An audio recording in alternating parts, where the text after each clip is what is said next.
সেবা করবো না লক্ষ্মণ, কারণ তুমি দেখতে পাচ্ছ না তুমি একটি প্রভু, তুমি আমার দাদা, আর তুমি আমার দাদা হয়ে ওই পরিমাণ একটু ফল তুমি সেবা করবে না, এই ফল তোমাকে আমি সেবা করতে দেব না। তাই লক্ষ্মণ কি করেছিল, ফল নিয়ে অদূরে ছুড়ে দিয়েছিল। আর যখন অদূরে ছুড়ে দিয়েছে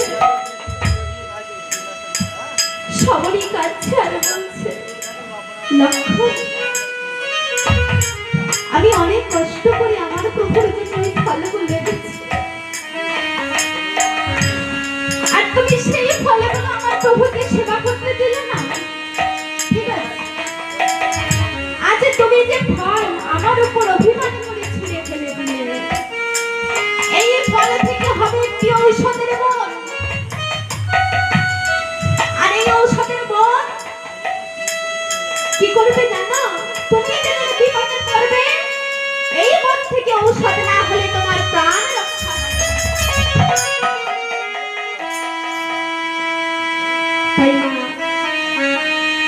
সেই হনুমান কিন্তু সেই ঔষধ এনে লক্ষ্মণের প্রাণ দান দিয়েছিল। তাই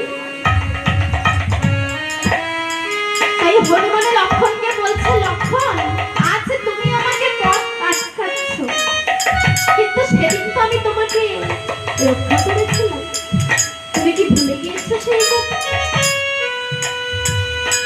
লক্ষ্মণের সবই কথা শুনে বলছে, হনুমান